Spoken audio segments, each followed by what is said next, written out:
to episode number 101 of the 3 Count Out podcast. My name is Era. Joining me this week, as always, Jackal and Mike.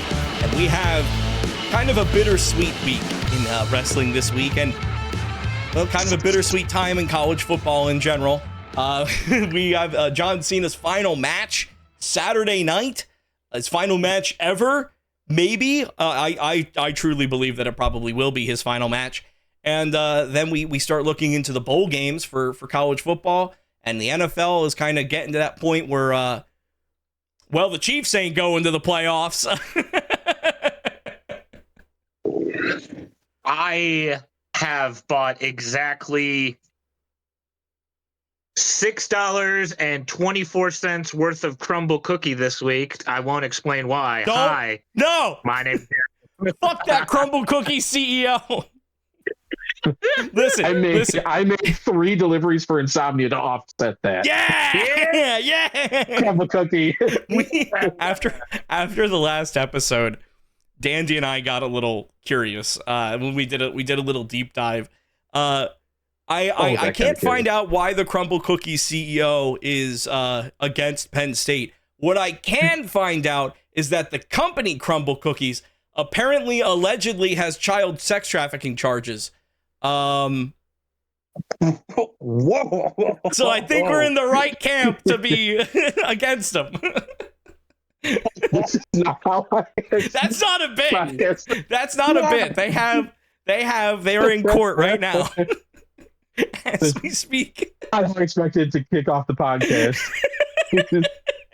Hey, I was willing to let Crumble Cookies go to the wayside, and then y'all decided that no, we need to bring Crumble Cookies back up. Fuck, dude. And they just gave BYU, the fucking Mormon leader head coach, millions and hey, those Mormons got questionable motives. Cookies, you soak them in milk. They're soaking. No! And then you give the soaked cookie to the children, apparently. Allegedly, maybe. Alleged. You know what's not alleged is John Cena retiring in when this comes out in 8 hours from now. Yeah, roundabout. Around that Saturday night. Mm-hmm. Live from don't know why Washington, D.C. on Saturday night's main event, going up against the Ring General Gunther, as Gunther has made LA Knight tap out this past Friday night on SmackDown. LA Knight losing yet again. Another big important match in his career. Don't worry. Good things come to those who wait.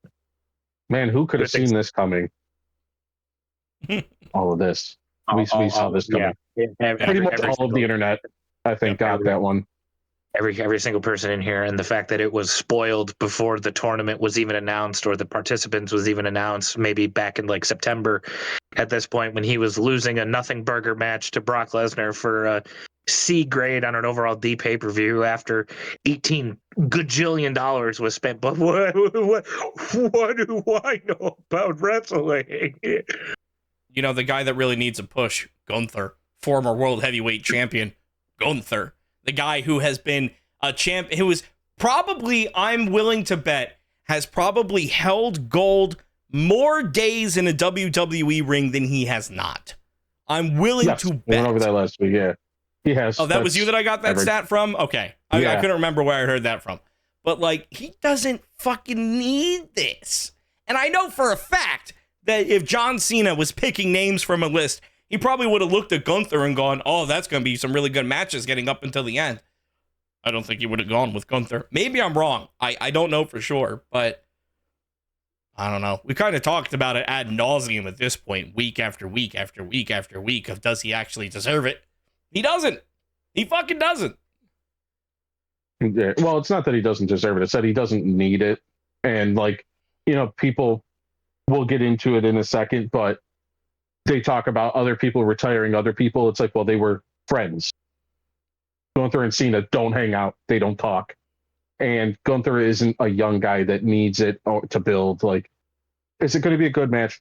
Sure. And unfortunately, even Fightful, don't fall down up there.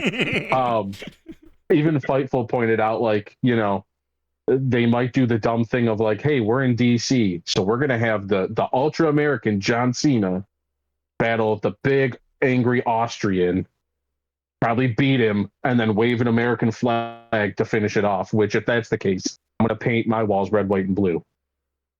Oh, America! I'll supply the red. Okay. The blue and white was already there.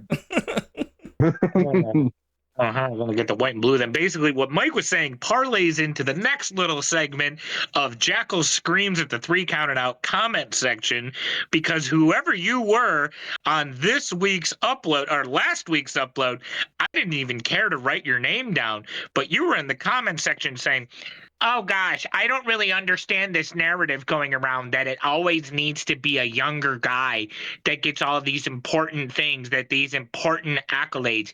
If you remember correctly, Shawn Michaels was the one to retire Ric Flair, and Shawn was almost just as old as he is or whatever. It fit with the story that Rick was doing, you idiot. Like Mike was saying, that they were friends. Gunther and Cena have no history. They have nothing. If we were going off of your logic, Mr. Comment Man, yes, I would agree. I would agree that they should do a match with a person that they have history with. Oh, but wait, they hitched their wagon to Rock and Travis Scott, and they fucked off, so they had to blow Orton and Punk within the first 2 months of John Cena's title reign, and then they went, ooh, well, there goes the 2 must-see feuds that Cena had left on his retirement tour, and we still got 6 months left. Let's fill it with R-Truth and Logan Paul. Perfect. If you want one guy that should be retiring Cena right now that fits your little narrative that you're trying to push, he's working for another fucking company right now named Adam Cope. Did he get the land back? Is he Cope land back? Is that a thing? Yeah. That was like a week that they called him Cope, and then even commentary was like Adam Copeland, and they were like, yeah, we'll just go back to the name. That's fine. Yeah. Because, you know, Cope and Edge are so close that they were like, they'll understand who he is now. The reason, I don't know. The reason why this big of a title, of an accolade, of something to hold on to, of basically a WWE championship without it actually being a WWE championship, let's put this in a way that you little peanut-brained moron would understand. It is for the future of the business. Oh, yeah, because look at everybody who's on top right now. Cody, old. Punk, older. Gunther, old. LA Knight, old. Drew McIntyre, old. Roman Reigns, old and also cancer survivor. Brock Lesnar, old. Bronson Reed, even though he's a newcomer, old. Seth Rollins, old and also falling apart at the fucking seams. The only one so far on the main roster that I could see sniffing that opportunity to get even close would be Braun Breaker. And guess what? That would benefit the fuck out of him and his character to have that under his belt, being the one to retire John Cena. Did that happen? No. We just get stuck with this mindset that people are pushing. I am not taking anything away from Gunther. Gunther is a phenomenal wrestler. He is a great wrestler. Nothing wrong with that. He did not need this. I don't understand this narrative of WWE trying to put, we need to make the next biggest Brock Lesnar. He's got to retire. He's got to be a legend killer. He's got to be the beast. And he's got to be the ring general, all rolled up into one big old fat tubby Austrian ball. Well, it's not as fat anymore. Kudos for that. But it's like, this is one of the ones where we're not booing you because you're a good heel. We're booing you because we don't need you in this spot, my guy. You're not doing good heel work here. You should not fucking be here, Gunther. Literally anyone else under the age of 35 would be a better alternative than this. I've went on long enough. So you're talking about, how successful Gunther has already been. if this was going to somebody who, you know, maybe hasn't had a championship yet, or, you know, we had like Javon Evans in the tournament, right? If this had gone with Javon Evans, retiring John Cena is a real big deal when you have nothing else left in your career. Gunther, I looked it up while you were going on your rant, is a 2-time former world heavyweight champion, a 1-time former intercontinental champion, the NXT United Kingdom champion, and 2024 King of the Ring. When they show that third, the breakout where they show all their, you know, all their things, and they put all the times they've been the Grand Slam champ and all that other bullshit, that's all this is for. That's all this is for at this point. This is the equivalent of Bobby Lashley winning the Andre the Giant Battle Royale. This is the fucking Saudi Arabia trophies that they do. This is just another fucking thing to put on the checklist. And it's retiring John Cena. It's retiring the greatest of all time. WWE has been calling him the greatest of all time for more than this past year, and they backed it up when he won number 17. And now it's just, you get an accolade, right? We'll put it underneath your name when you walk down to the ring for 2 weeks. But then WWE is going to move on. They're going to go to something else. And Gunther still has all of this. Javon Evans, who I keep bringing up because he was the fucking youngest dude in that entire tournament, he has some experience from NXT. He has some runs from NXT. He doesn't have shit on the main roster yet. If you started with, hey, you're going to come up to the main roster and you're retiring John Cena, that's a fucking push. You know, and unfortunately he's injured and may never come back. But the one person that I wish, and this is like the perfect storyline in my own little world, if they would have not fucked up Cena's title run, would have had him have the World Heavyweight Championship now, he could have done something to close out what he did when this person debuted on the main roster and lost, and that would be Kevin Owens. Putting Kevin Owens over one more time, it would have been so fucking perfect. It would have been so beautiful. And like, that was the one thing I was thinking during this tournament. I was like, there's so many people that are useless in this that we knew were just filler spots. You knew they weren't going to go on. And it's like, man, I just wish that Kevin Owens wasn't hurt so we could have that moment one more time where Cena's like, all right, cool, I'm warming up for Gunther, whatever. Kevin Owens' music hits, and he has to have that match one more time. I think it would have been so cool to like have that moment again. But there was something else that I saw online. Somebody did it as a joke. And if it happens, I think some people, certain types of people, will be very happy. I think the rest of us wouldn't be. And that would be Gunther's going to come out. He gets stopped in the back. Sorry, no. Final boss's music hits. Yep. Yeah, Jackal. I saw that as a joke online, and I was like, that's something that could actually happen. Like, that's some stupid shit they could do. And I think, unfortunately, like a place like DC, I think they would erupt. And I think that place would go nuts. Yeah. Boy. I've been trying to think, like, why are they in that DC crowd?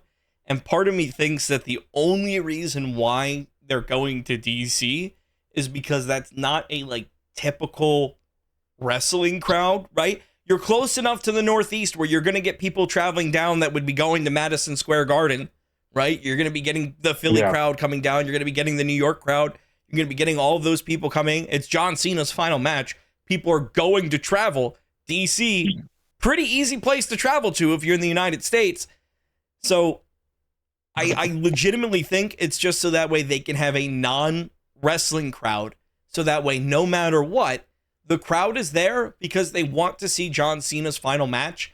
And no matter what it is, they will be none the wiser because they don't know Edge. They don't know Kevin Owens. They don't know the final boss. They don't know Roman Reigns. Like these are names that like they could just throw whoever you want there and just be like, I don't know, go have a match. Go like none of his matches have really ever been anything, to write home about from like a technical perspective. But I mean, listen, this is John Cena and Gunther. This is going to be Gunther hitting chop after chop after chop after chop after chop. John Cena hits his comeback, hits the AA, and at this point, the question is, does John Cena beat Gunther, or does Gunther beat John Cena? And it's Gunther beating John Cena. That's the only fucking reason why he's in this match. Because otherwise, you could have it be an AJ Styles. You could have it be, if he wasn't on injury, a Kevin Owens. You could have it be somebody that he's had this history with, where they don't need a win right now. It's so frustrating because look at what happened when he retired Goldberg. It mattered for, like you said, it mattered for 2 weeks, and then That is Goldberg. Disappeared. That is Goldberg. But it's also WWE we're talking about. It's also WWE where it's okay. It's important for a little bit to. All right, well now we got to start selling tickets for Blood Money Rumble, and then we got to start. I'm not saying it'll matter, but like everybody knows and actually cares about John Cena. There's like this many people that care about Goldberg. No offense to the guy, person, he was nice, you know, all that stuff. But like his career compared to John Cena's career, you know, slight difference. I don't know. If you ask those like 70-year-olds in our TikTok comment section, they might feel otherwise about it, Mike. I watched WCW. He still couldn't wrestle then. He just could do a jackhammer to the Big Show. Yeah. Ooh, wow, Yeah, crazy. That's why he won. Goldberg won because he was fucking jacked. He was. That dude literally picked me up with one arm like I was a baby. Well, picked you up. You know who? Wait, what? What? He picked you up? Were you getting for a picture? For a picture, he picked me up with one arm, and then he looked at my friend and went, "Calm down. I'm not picking up your fat ass." That's a real thing he said. That's a real thing he said. Good. You said you were going to tell that story on the podcast. My God, what hurt my Sorry. What the fuck? You were a chunky kid. What can I say? Man. It's Jackal, you look good. You go to the gym. I can tell you look good. Thank you. I mean, Goldberg was kind of able to pick up Big Show, but, you know, John Cena could pick up Big Show and also Edge at the same fucking time and AA them at WrestleMania 25. And this is weird. This is weird because it doesn't feel real yet. Like trying to turn a positive spin onto this because we've bitched about it long enough at this point. It genuinely does not feel like John Cena's career is going to be in-ring career. Sorry, I have to keep on specifying. He's going to show up at WrestleMania and everybody's going to lose their mind and act like he's back from the dead, but really it's just he's there to talk. He's not going to fight. So his in-ring career is coming to an end Saturday night, tonight against Gunther, and I don't know how to feel about it just yet. It's weird because John Cena was one of the few things that actually got me into wrestling, whereas Mike, you grew up watching it already. People like I got to watch him come into wrestling, yeah. Right. Me and Era grew up in this era of the internet where YouTube was just sort of like the Wild West almost, and with how new everything was, there wasn't that much stuff on there. But one of the few things that was on there to a young guy like me who did enjoy like sports and physical activity and like the real manly stuff was at Fire Guy Kev sent this old clip to me of it was the segment of John Cena and Mark Henry doing the arm wrestling match. Oh yeah. And he like the whole thing happens. Henry flips the table over onto him and starts beating him down a bit, and Cena gets him up, and to like 8-9-year-old me, however old I was at the time, I'm like, holy fuck, this dude is Superman. Oh my God, he's the strongest guy ever. He's jacked, dude. As soon as I saw that, it's like that's when I fell down the rabbit hole, and so many years later, it led us to here. So John Cena is definitely one of, if not the person to get me into wrestling. So I would think that's probably my best John Cena memory. What is your guys' best John Cena memory? I got exposed mostly to like indie wrestling and stuff like that. I knew what WWE was, but I never really like, I didn't start watching WWE. I was just like, my friends watched WWE. They told me about WWE, but I like the indie stuff. I like the stuff that I could go in person and watch. And I was in South Jersey, so I could. John Cena was one of the first people in WWE that I watched. I remember watching his Doctor of Thugonomics run, and like legitimately me being a kid, and at that time also just starting, you know, like my connection with music and stuff. If you've listened to my music, you know that I fucking love hip hop. You know that I fucking love that kind of shit. And John Cena is another white boy in wrestling doing music shit. Yeah, exactly. I had a CD. And it's like as fucking stupid as all of that was, it's like that's something where I'm like, dog, you can't, if he comes out to the Doctor of Thugonomics theme tonight, you bet my ass I'm gonna fucking put my head through the roof, pop out my goddamn chair. It's so good. And like those, the any promo that he cut during that time, it was like must watch TV. Like you had, it almost reminds me of like when Joe Hendry is like doing different songs on people, and you know he's putting out like these things that take way too much time for the amount of views that they're actually gonna get. It's the same damn thing, and it's like being a content creator now, I just fucking love it. It just grabbed every interest that I had and like legitimately got me into WWE. Yeah, you were right.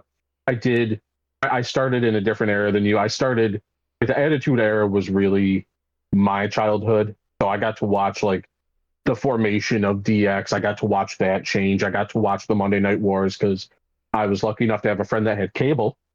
So, you know, I got to watch WCW. I got to watch, and, you know, as kind of mid of a performer as Goldberg was, watching him legitimately pick and hold the Big Show straight up in the air for a jackhammer, and he held him there too, like it was nothing, and slammed him. And you're like, this dude's a freak. Sting's amazing. And then you're watching WWE, and you have Stone Cold, The Rock, Triple H, Shawn Michaels, all of them. And then Kurt Angle comes in. He's an Olympic medalist. He's doing his thing.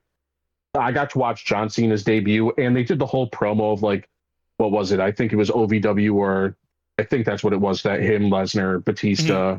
Yep. And so like they showed that kind of thing beforehand of like these guys that were going to be coming into WWE.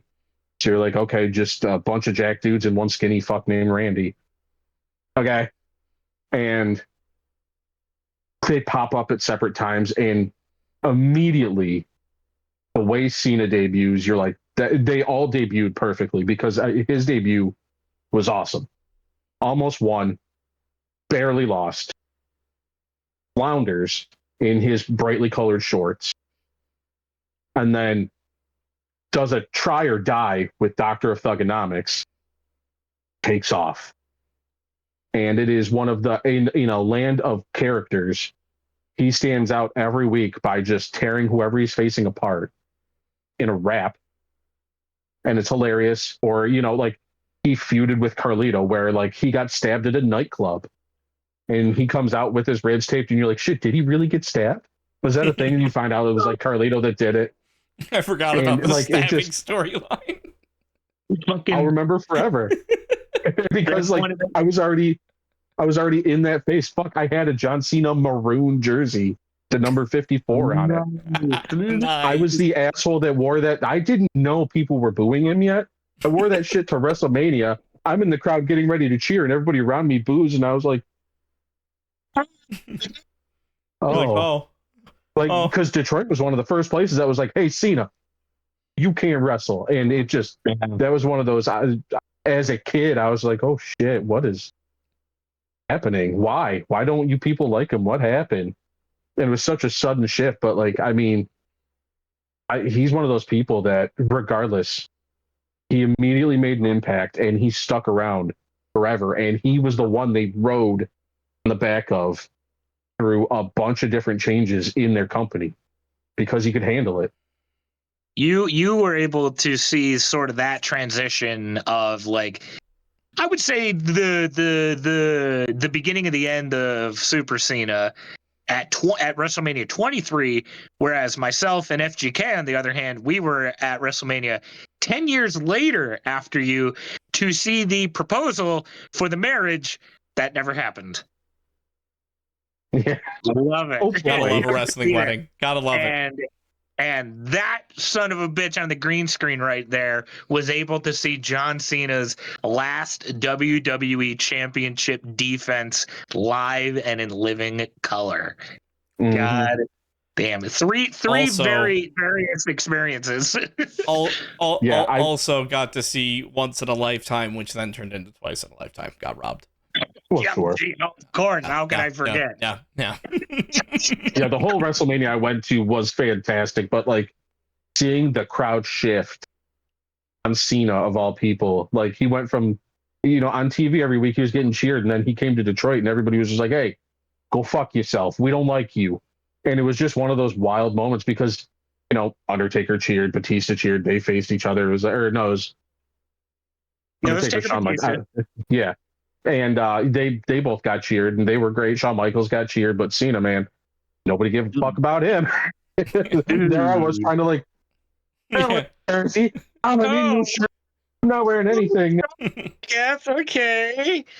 Well, it's funny you say that. Are we good to transition? Yeah, sure. I mean, we have We're two like- more we're like matches. half an hour in. Because you said nobody gave a fuck about John Cena in Detroit.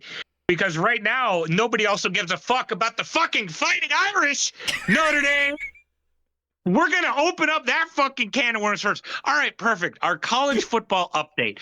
Penn State had New no head game, coach. but they hired a coach. Matt Campbell from Iowa State. And they're going to which bowl game again?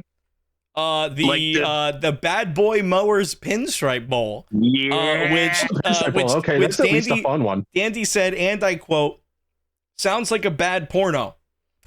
So Because it will be. Because you're Kind of. fuck those Clemson Tigers. You're gonna show them who the real big cats are, baby. hopefully, I don't know. Listen, I was feeling good about Matt Campbell until I saw a clip. I understand the Duval thing now because Matt Campbell, you guys have heard of Penn State We Are, right? It's you put some bass into it. Yeah. Matt Campbell, we are? Like, are you edging me right now? No. Like, what the fuck are we doing? It's like I completely understand that shit. Last year I take back everything I said about Duval. I take it back. I understand when it's like, dog, you were so close, yet so fucking far.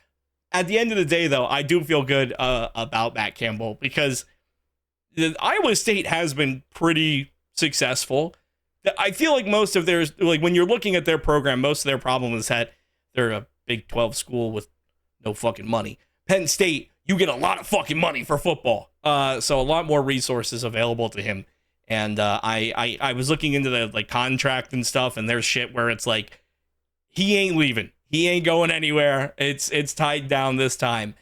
So we don't have to worry about our coach leaving mid-season. We're good. I can tell you right now, as a college football dork, don't expect anything till about year 3. Year 3.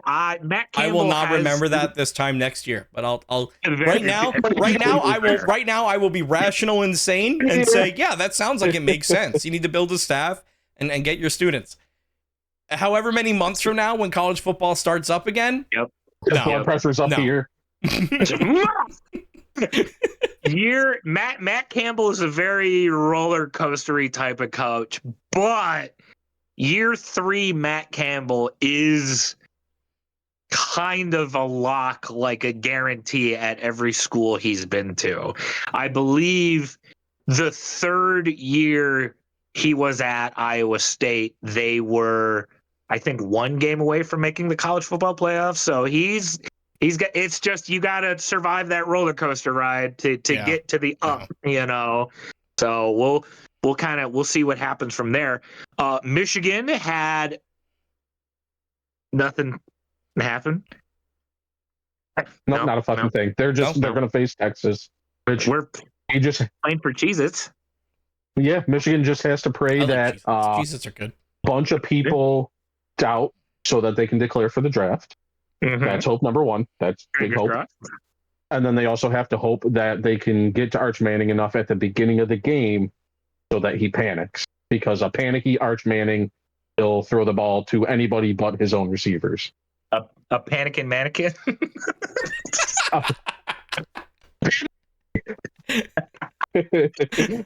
That's a good one. Panicking Manning, perfect. It's genius. And no, Mike, sorry, I forgot one more thing that happened is that we get to sleep a lot fucking soundly at night, knowing that we've won the Big Ten championship a lot more recently than fucking Ohio State, you loser.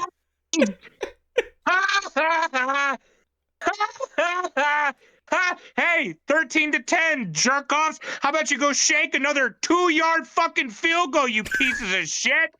So they had on their bench a kicker that was making 50-yard field goals. Didn't need him. Goals. Didn't need him. Keep it Like warm, buddy. 21 of 3 season. They just went, I can put out the guy that doesn't know how to use his feet. He needs some play time. He needs to see the field. You know, at the most important moment of the season, he needs to see the field. Ryan Day's going, it's a 27-yard field goal. There's no way that he could possibly he missed it. You know what happened? I know what happened. The wind. Watched, the wind is the excuse. Watched Young So who from the Giants. Watched him kick the ground and miss that field goal, and he was just so inspired. Yeah, that was his homework. That was his film that he needed to watch before the game. He was like, "Don't worry, coach, I got it. I watched a kicker. We're good." Perfect form. Right? Perfect form if you're kicking the grass. Mm-hmm. You know, it's so crazy to me that 2 games back to back is the first time all year, pretty much since week 1, that Ohio State has gone up against a team with a fucking pulse. Indiana a lot more so than Michigan. This is the 2 weeks in a row that they've gone up against a team with a pulse, and so crazy that this is the worst that they've looked all year. That's crazy how that one works. That's wild. Thankfully for them, since they did look so good all season and they were ranked number 1 all season, losing the Big Ten title game to the number 2 ranked team only made them flip-flop in the standings. Indiana is now your number 1 ranked team going into the college football playoff. Ohio State. They're the only undefeated, right?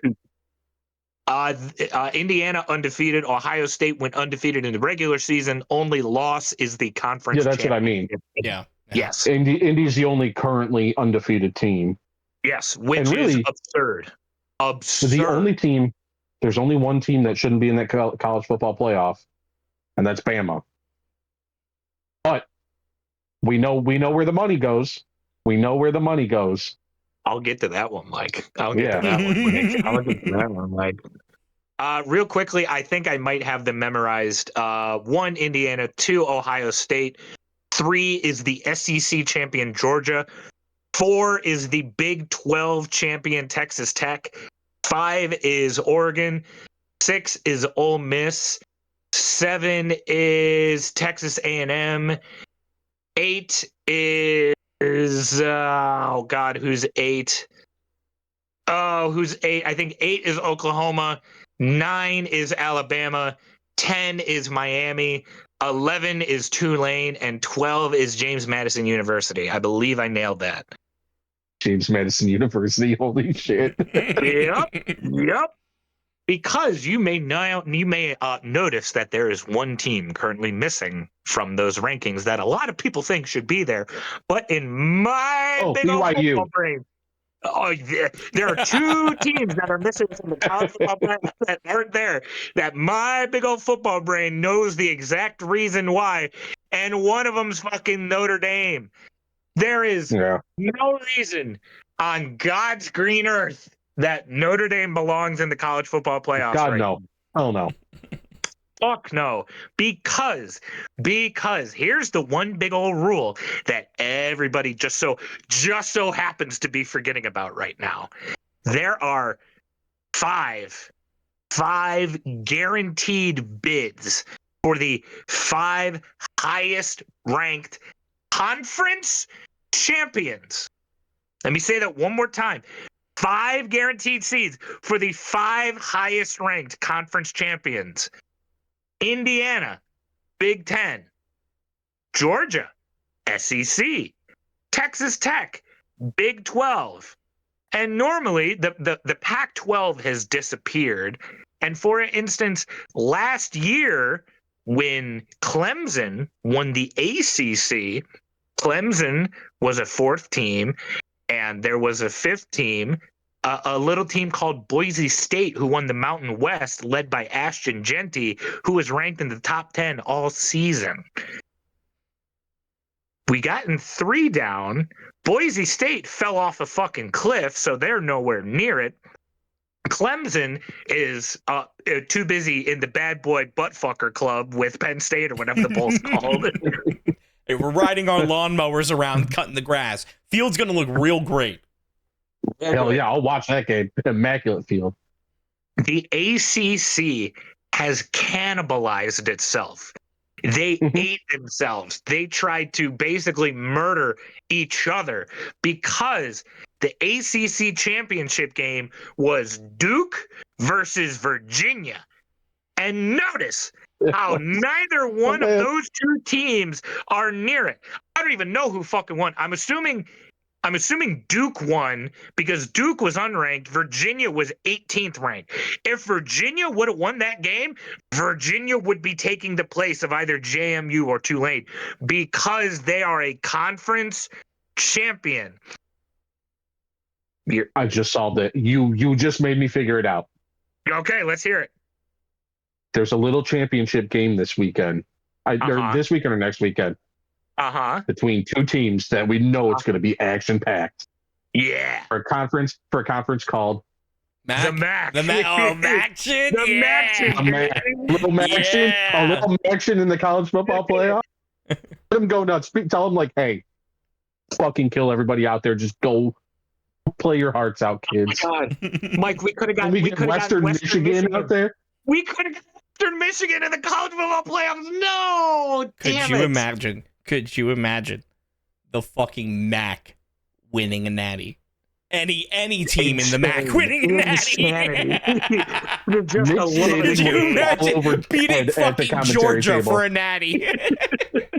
Out of the MAC immediately. That is college football 26 video game levels of debauchery right there. That's fucking amazing.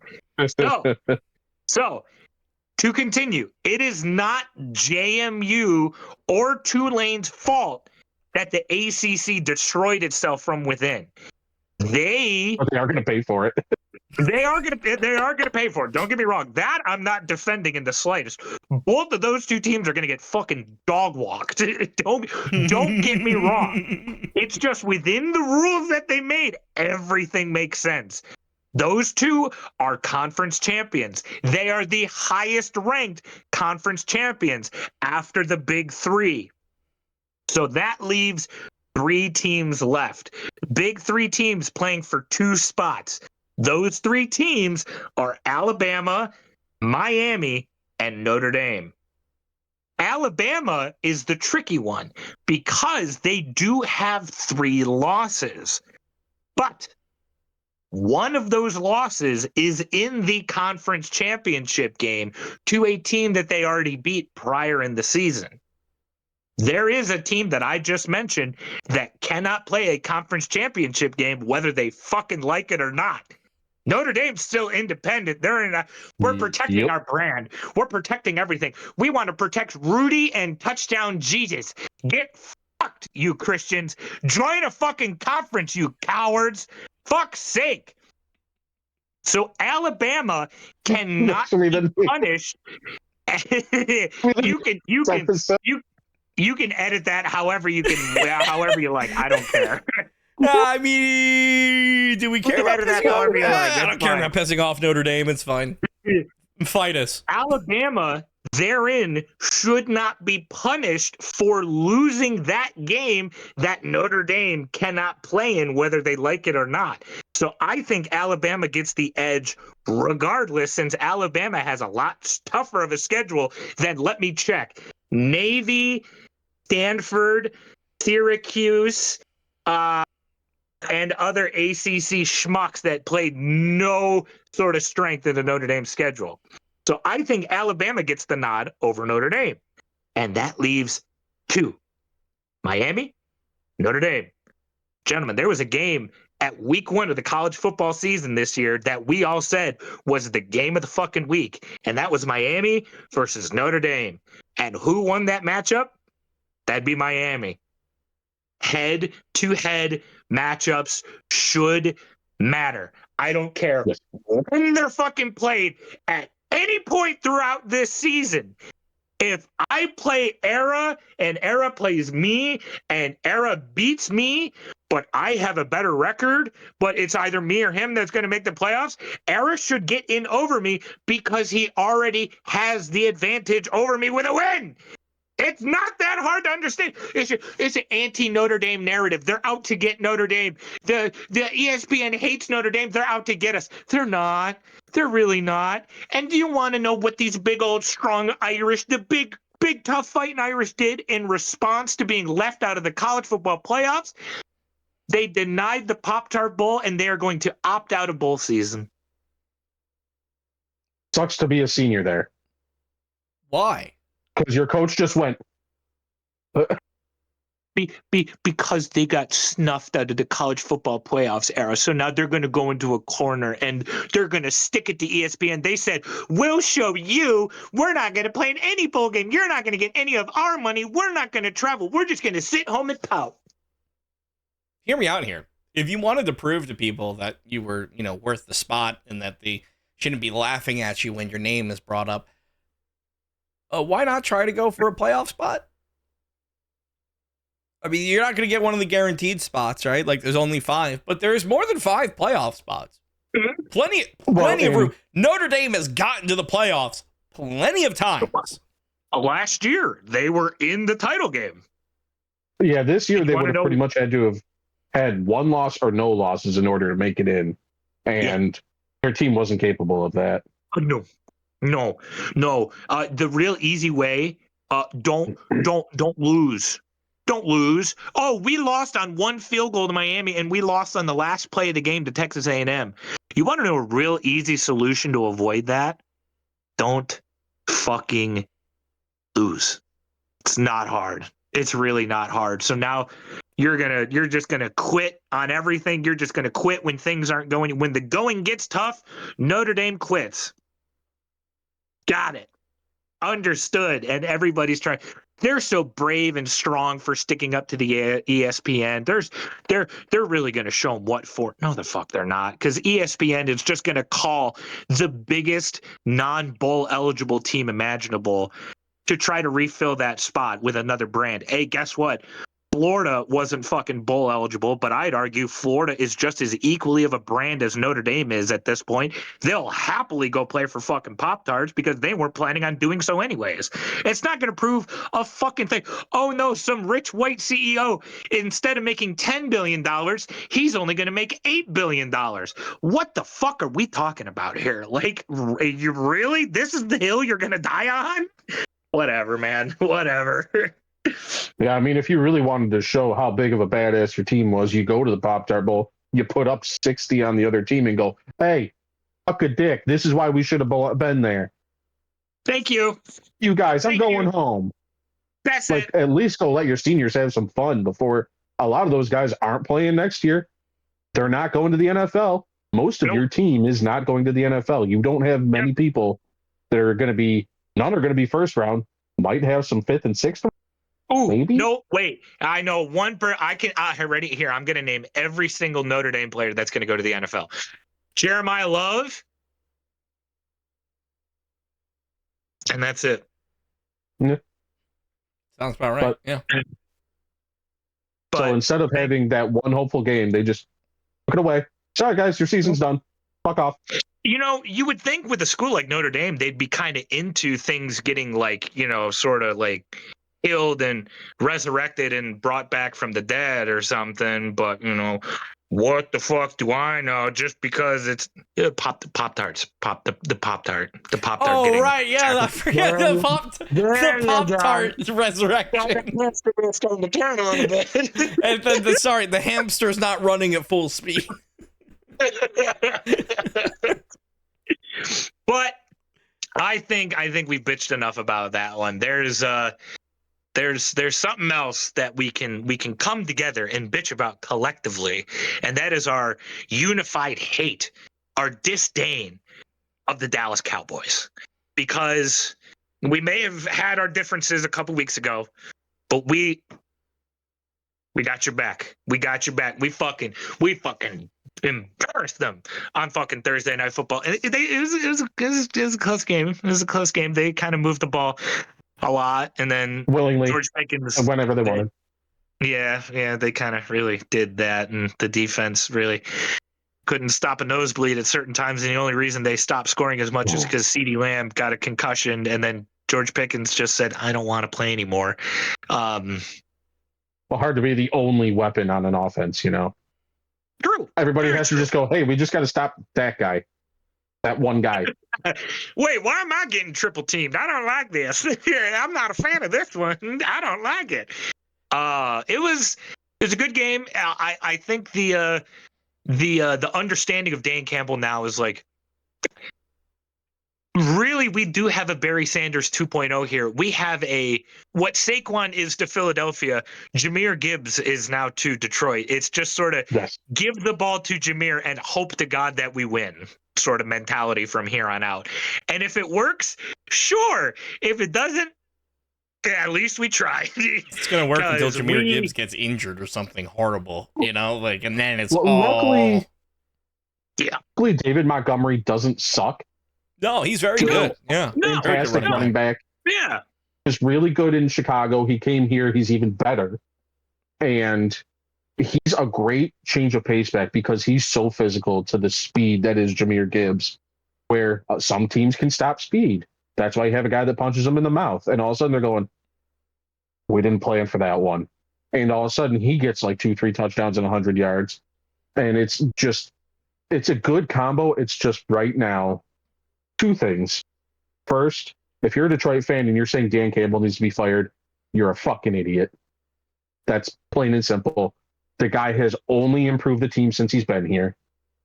And he's had this team have the highest morale for years, ever. So, no, he doesn't need to be fired. We do need a new offensive coordinator. We need somebody that knows how to actually call plays. Dan knows run the ball, throw a deep ball, go for it on fourth down. Yeah, and that's that Dan order. Campbell. Exactly. And so we do need an offensive coordinator that has cognitive thought. The guy that's our coordinator now just goes, pass it behind the line, and hopefully you get a first down.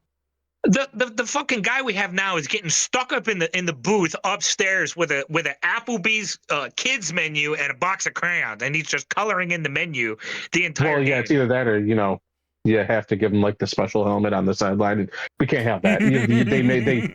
People talk then. So why did they give the Guardian cap to a guy that's not getting hit? No, he needs it. Rest me. But yeah, I mean, if the Lions get 10 wins, good for next season. If they get 10 wins, I'm happy. I don't care.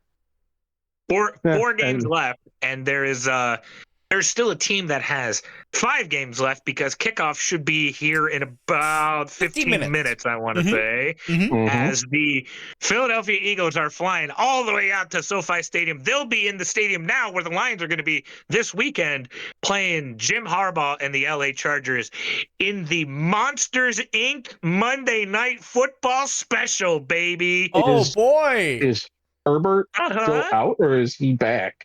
That's Mike. I don't know. Say it one more time. Is Herbert still out or is he back?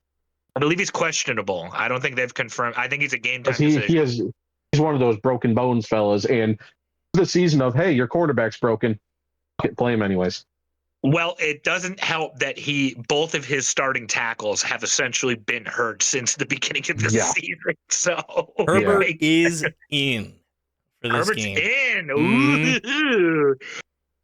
I think since we can't really talk too much about it since it's about to happen, I think Philly's got this one. The Chargers are actively falling apart at the seams, both offensively and defensively, kind of getting the curse of the Lions from last year. The curse of right now, the curse of San Francisco just kind of moved cities and is infecting the Chargers now. Yeah, just in it's California. More sacrifices for Christian McCaffrey being healthy.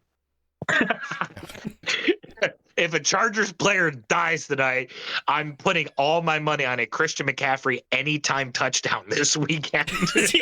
you might as well do too. If somebody dies tonight, put it on like 3 touchdowns next weekend. Oh, hey, you guys are talking about people dying. That is the complete opposite of the Eagles vibes going into this. Did you guys see the vibe rabbit that I tagged you in? The giant inflatable that Easter Saquon bunny is like, what the hell? that they put in front of Saquon Barkley's locker that he was told is a vibes bunny, and the vibes are high. I think whoever put that rabbit in the locker room was also a little high, if you know what I mean. Maybe, yeah. I also love that it says Happy Easter in December before Christmas. Got that shit on clearance. Yeah, somebody was just saying that, I'd be like, really? Listen.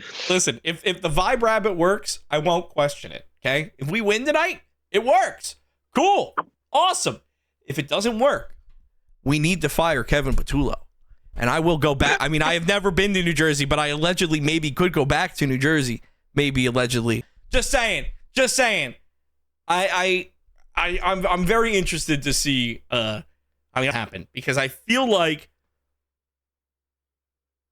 I'm gonna regret saying this. I feel like we should be okay. Yes. We'll revisit that comment this time next week. Because next week we've done it before in the past where it's a double header of a Lions content. Next week is a double header of Eagles content, because you get both the Monday night game and your next game to talk about. We'll see. Listen. All I'm gonna say is, win or lose, I'm glad we got video on for it now. We got the content now, baby. Win or lose, and one team who is definitely going to start losing a lot more now, because I think we need to stick a fucking fork in them. Daniel Jones, his Achilles kind of popped like a balloon, and he is done. A round of applause to Daniel Jones for number 1, playing with a broken fibula. That's very impressive. Yeah. Goes through, destroys his Achilles, throws a boot on, and comes and sits on the sideline for the rest of the fucking game. Yeah. At least try and be there for the team. You got to respect that. And the dude moving to the Colts and becoming their starting quarterback and them riding all in on him has changed who he is as a person, it seems like. That man is willing to die for Indianapolis. And I don't care how good he is. That is an impressive fucking thing to have. A guy that's willing to go out there broken. And apparently, I don't know if you guys saw the story, like, he injured himself in college. I think it was his wrist or something. And he had 2 roommates that are fucking geniuses. Made him a cast. Like, made this type of cast for him so he'd go out and play. Those 2 guys now make stuff for NASA and the military. Oh. So when he broke his fibula, he reached back out to them for something to hold his fibula basically in place. And that's what he was playing with. Yeah, he had a rocket in his leg, and that's why he was moving around so good. And then, it's just his Achilles unfortunately quit. You could tell he was crushed, but the fact that he was still out there cheering on the team, trying to, they were losing, Bill Riley Leonard into, trying to cheer on the 3rd string quarterback because Anthony Richardson is still, I don't know, injured. But he's still asking for a breather, Yeah. But then Riley Leonard is now questionable for Sunday. Really? So this is the news. Yeah. And this is the news I've been waiting to tell Era. Because, mind you, that's the third string quarterback. Mm-hmm. If he can't go, who do you put in? Well, a certain player on this team was, before he moved into the spot he's at now, and that he was at and balled out in college, was a quarterback. This man went to Penn State. My 2025 If Riley Heisman Leonard bet. Can't go, if Riley Leonard can't go, Tyler Warren is the starting quarterback. Oh, That would be very interesting. Tyler Warren, he does have an arm. He can play quarterback. Like, it's not like he plays quarterback for a trick. He can play. He was a high school quarterback. Yeah. NFL quarterback? I don't know about that. Real good NFL tight end. Real good tight end. Don't quote that. We have nothing else. If Riley Leonard can't go right now, unless we figure something else out, Tyler Warren's our guy. If you need somebody to throw the football, he's better than no one. Listen, he was my 2025 Heisman bet. I put $10 on him to win the Heisman. He did not. But if Tyler Warren had won the Heisman, I would have had $10,000. But he was still a Heisman candidate. That's true. See, my stupid ass thought you were just going to say Trace McSorley. No, I don't. Is Trace McSorley even in the NFL? Is he? He's like selling cars at this point or something, I'm pretty sure. I mean, hey, I think Tyler Warren's a better fucking answer than Riley Leonard at this point, and they need to answer quick because the Colts have been in a fucking free fall. I don't think they've won a game. They've had a quarterback playing that has a broken fucking fibula. Oh, very true. And they've figured out, it's like, he's not doing so good. If we just stop Jonathan Taylor, we win. Oh, look at that. We won. Crazy. Another team that got stopped, thankfully, last night is finally, I'm going to speak it into existence. I'm going to say it. So if it doesn't happen, you all can blame me. Finally, I think the Kansas City Chiefs are not going to make the playoffs. Finally. Because right now they would have to literally win out and other teams would have to lose for them to make it. Yes. They are Travis 6 and Kelce 7. is a fucking bum. He cannot catch anything, dog. They threw it right to him. Right. He is so like last year you could tell that like his attention was getting like a little bit divided. I think every time I've watched a Chiefs game this season, at least once on commentary, they've gone, well, usually Kelce would get that one, but I guess it was the wind or it was the unnecessary roughness or the pass interference or whatever fucking excuse they want to give. Also, not to backtrack too much. Trace McSorley is currently the assistant quarterbacks coach for Penn State as of a couple weeks ago. Oh, nice. So not selling cars, not a quarterback either, not in the NFL. Maybe that's when Grunkemeyer started turning it around. I mean, honestly, maybe I don't. It says McSorley. I mean, McSorley was a decent quarterback. He was just there. He had to just hand the ball off to Saquon. All right. Jalen Hurts also just has to do the same thing, right? At the bare minimum, hand the ball to Saquon. So, I mean, if he's giving Grunkemeyer some tips, I'm not too upset about that. But yeah, it's I'm glad to see the downfall of the Chiefs. It's a long time coming. Especially that walrus mustache looking ass Andy Reid. He was looking pissed last night. He was so sad. I loved it. No, I told y'all when he was giving that mid-game interview and they were like, well, we just got to figure it out and come back. I have watched many, many, many Andy Reid interviews when he was with the Eagles. That man was never happy. That was a pissed off Andy Reid.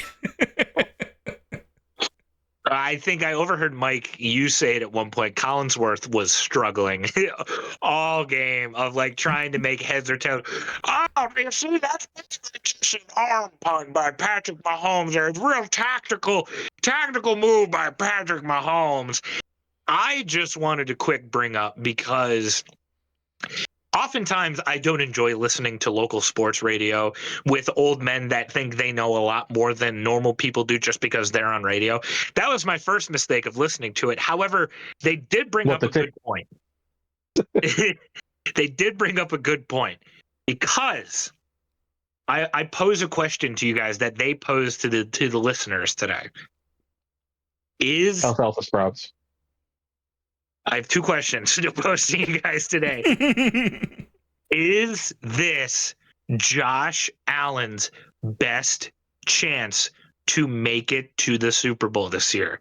Because at the moment, he has to worry about Drake May, Trevor Lawrence, old man Aaron Rodgers, Bo Nix, a broken fucking Justin Herbert, and a CJ Stroud with no offensive line at all. Because right now, out of the playoffs, Joe Burrow, Lamar Jackson, and Patrick Mahomes. And those were the ones that have stopped the Bills in the past. And none of those teams are currently in the playoffs right now. Bills did lose to a team that has not been good all season called Miami. So no, I think this is one of those seasons where nobody's safe. I think this is one of those seasons, like, I think right now they have an equal, if they can make it where they would normally face the Chiefs, maybe be okay. But it's also the Bills, and I think Josh Allen has had a very up and down season. That's what happens when you're throwing to two tight ends and really no wide receivers. And me, basically. Yeah. I mean, last night he had 3 touchdowns plus a rushing or something like that. And that's been his season where he'll go 500 all-purpose yards too. And he'll do that. He'll be like, here's my high. And then the next game, it's like, all right, 1 interception and 200 yards. Then we're going to lose. And then all of a sudden the next game, touchdowns. And you're like, dude, and it's because he has nobody to throw to. It just depends on how shitty the defense is he's facing. And the Bengals don't have a defense. Trey Hendrickson's out, so there was nobody really rushing him besides for their normal guys. And it's just, when you're facing a subpar defense, you can score 50 on them and it's not a problem. But all of a sudden he has a defense that, like the Broncos, defense is kind of trash, but their defense can stop everybody. Ugh. So they're winning games they shouldn't because of that defense. That game that they're about to play with the Packers this week is going to be like 9-6, and it's going to be the most boring fucking football game of all. It's elite defense, and that is not fun football to fucking watch. It'll be fun if it can be as physical as either the Chiefs-Texans game or the Bears-Packers game. If it's anywhere near that physical, it's going to be great to watch. Because I don't know if you guys saw the clip, there was a piece of helmet that went flying during the Packers-Bills game. Or Packers-Bears. Josh Jacobs and somebody from the Bears collided helmets, and you just watch this piece go. And you watch that helmet stock go. Mm-hmm. Maybe we do kind of need to enforce guardian caps on everyone. Or it could be as physical as the Commanders versus the Vikings, when the Viking safety went low and fucking annihilated Zach Ertz's leg clean in half because they're a dirty ass fucking defense with dirty scummy ass players on them. Wow, Minnesota, it don't feel good when other fan bases are saying that type of shit about your players. When safeties go low to tackle like that, that's what they're supposed to do when they're smaller and the tight end that they're going up against is bigger. That's kind of the tackle that they're taught to make. Golly, golly gosh, it's almost like an organization has been saying that to you for the past 2 years now. But every time that, let's just say, for example, a Lions fan bring that up to you, you just disregard it and blow it off to the side and say, no, Kirby Joseph is dirty. He's scummy. He's a thug. I think Zach Ertz would like to interject himself into that conversation. And Mr. Philadelphia, I offer my condolences. I know he is a Super Bowl winning tight end with the 2017 Philadelphia Eagles. His leg is essentially the equivalent of a broken pile of Legos at this point. Yeah. It's quite sad, actually. Yeah, well, that was why that was on my timeline. That was a nasty hit. That was. And I understand it's football and it's physical, 11 years. Yeah, he's been around, and it's like, dog, you don't need to be hitting him like that. But I mean, he's also kind of old too, you know. So completely dirty hit. I don't know, but it was low as hell. Yes. Well, no, it wasn't that. It was just low. It's that, like, if you're gonna hit somebody low, they teach you 2 spots to hit. Sweep them at the shin, or you hit them on the fucking thighs like a fucking adult's supposed to do. That's where you're supposed to hit low, because you're not going to wrap him up and take him down for a tackle. He's what, 6'4", 240, and the guy that tackled him was 5'10", 5'9", about 187 pounds. So you hit him at the thighs. You don't hit him in his cap where it bends his goddamn knee in half, which if you go back and watch, that's where he hit him. It was a dirty fucking hit. That's not where you're supposed to hit. Should people get fined when they hit like that? Probably. Should Lions players get fined when they do that? Yes. Because that's a career-ending hit. That's what it is. And this man was probably going to fucking retire at the end of the year anyways. Now he's probably going to. Because he just got his leg blown apart by a shit hit. And it sucks. He was frustrated. It happens. On a Vikings team that's going to do nothing. They're like 4-8. They're not going to get anywhere. It's not like that hit was like going to save the season. And on top of the fact they were up 20-0 at the time too. Yeah, they shut him out. What the fuck do you need to do that hit? You need to go low and do a dirty hit when you're leading and pitching a shutout? No. Let the old man score. His old Yeller moment. Slip into the end zone. Please, I need this. I don't know. I think after just dealing with that entire purple fan base trying to chirp at whatever Kirby Joseph did to TJ Hawkinson, I just find it quite hypocritical that happened with their defense and that entire fan base is silent. It doesn't matter when their players do it. And they're real quiet on player safety now. I wonder why that is. I don't know. They're not going to do anything this year. The Lions are still in contention. The Eagles are still leading the East, and the game has now kicked off. I know after that game is done, we only have 4 weeks left of the NFL, and we will see where the playoffs lie at that point, gentlemen. It's crazy to think that there are only 4 weeks left of the regular season. It flew by. Crazy. And we're already on championship week for college football. Oh, that's nuts. Oh, it flew by too quick. It went too quick. I will say it was a hell of a week though for NFL and like good plays and like special moments from quarterbacks too. Caleb Williams had a couple times where he looked like an absolute stud, and then all of a sudden he would fucking throw it to the middle of nowhere. The man still is a work in progress. Clearly. Shador Sanders. I want to say about Shador real quick, because all of a sudden I'm blanking on who they faced, but both teams, both quarterbacks, Titans, that's right. Him and Cam Ward threw for about 50%. Cam Ward threw 1 touchdown, 1 interception. Shador threw 3 touchdowns. They were pretty, and an interception. This is where you can tell the Browns are just fucking, we're the Cleveland Browns. If you don't know that meme, it's on TikTok. Look it up. It's hilarious. And we're the Cleveland Browns. It's fantastic. But this man drives you down the field at the end of the game, gets you the touchdown. Pretty touchdown. We're going to go for 2. Hold him. Mm-hmm. Let's have Quinshon Judkins throw the football. Yeah. What? It's because Kevin Stefanski hates him. He hates him. Yeah. He never wanted him on the fucking team. I guarantee it. Shador being on that team was a decision made by the GM, and Stefanski did not want it to happen no matter what. Kevin Stefanski hates him. I think Kevin Stefanski wants out of Cleveland. I think with his little bit of success that he's had in the past of like, oh, you won coach of the year like 2 or 3 times when you were decent in like 2020 or whatever. And now you kind of turned it around. We're going to pay you whatever you'd like. I would like to leave. I would like to leave. Do not give me Deion Sanders' child on my team.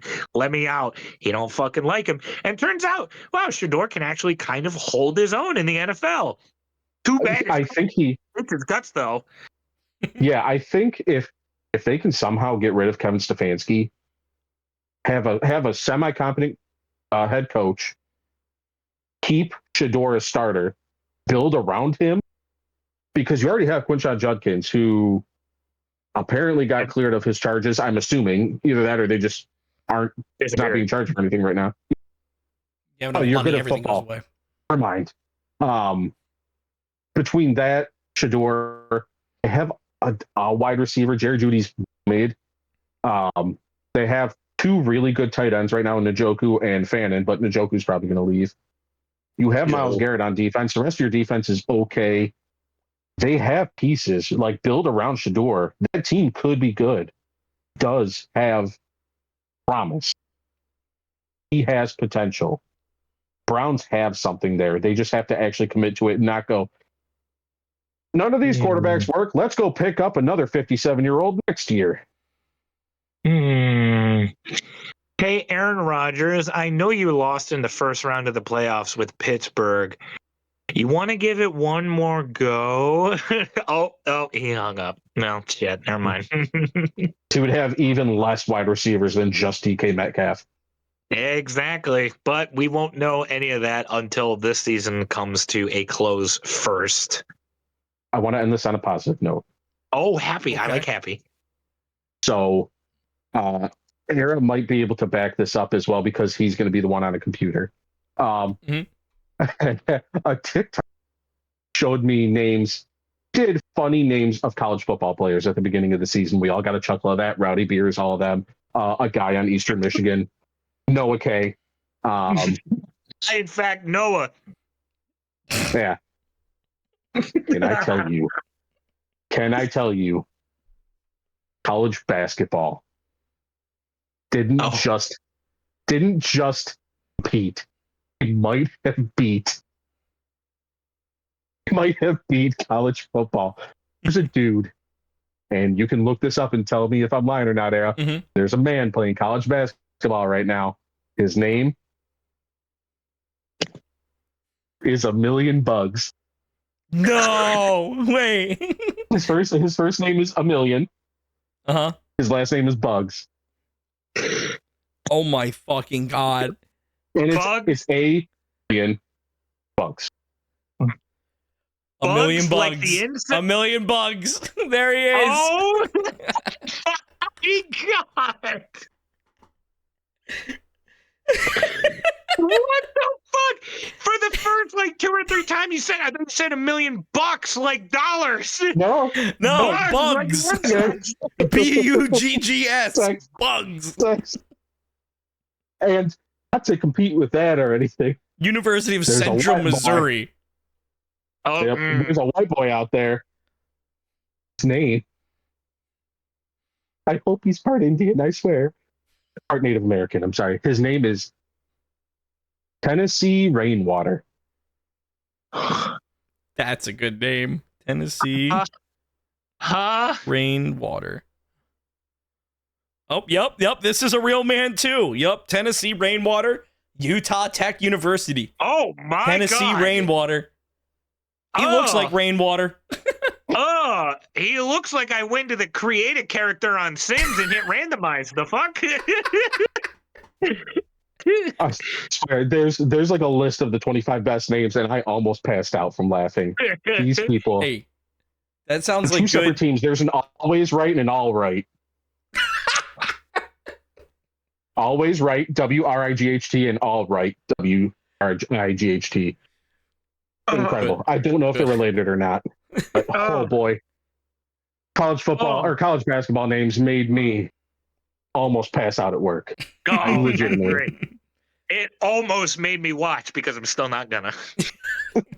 College basketball Man, names fun. sounds like great filler for when we don't have football stuff in like 2 months. We're gonna get Noah. Okay, we're gonna get Noah on the podcast. We're gonna get General Booty on the podcast, and we're gonna get $1,000,000 on the podcast. Yeah, General Booty, hit me up.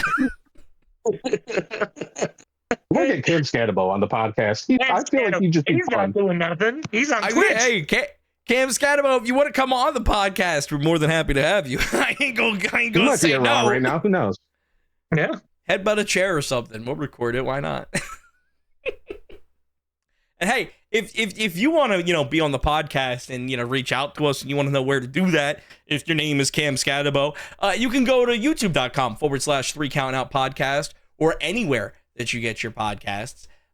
We post every Saturday. You can use code 3count, a w.gg, use code 3count, save yourself 10% on checkout. Helps us out. And if you want to find more of me, you can find me over at twitch.tv/ArrowV1 or youtube.com/ArrowV1Music. If you didn't enjoy the things I said, don't worry. I have a cat sitting right here that's going to be able to keep me comfy the whole entire time that I've been doing this podcast. But if you did enjoy the things I said, I guess twitch.tv/JackalJoker or youtube.com/JackalJokerWork just as good. Follow them. They're both fun. Watch. If you don't like me, that's okay. I'm going to be doing my version of watching them in the shower on the hidden cams I have. And if you do like me, just keep watching this. I thought that was a smoke detector. Shower cams, you idiots. I'm in the shower right now. I have a virtual background. You can't tell. I see my shower right now. What the fuck? Yes, I can. My camera shows me you're sitting at a desk, you liar. Is Jackal actually getting into the shower? Hold there. Strip. Hold. There you go. Now turn it on. Oh, turn it on. Not warm. Warmer. Oh. Is it in there? I'd plead the fifth. You should clean that. You should clean that. A little CLR goes a long way. Hey, Jackal, while you're up, I kind of wanted to apologize. I know last week, episode 100, I was feeling it a lot, and I might have put a little bit too much sauce on that punch, and I think I caught you for real.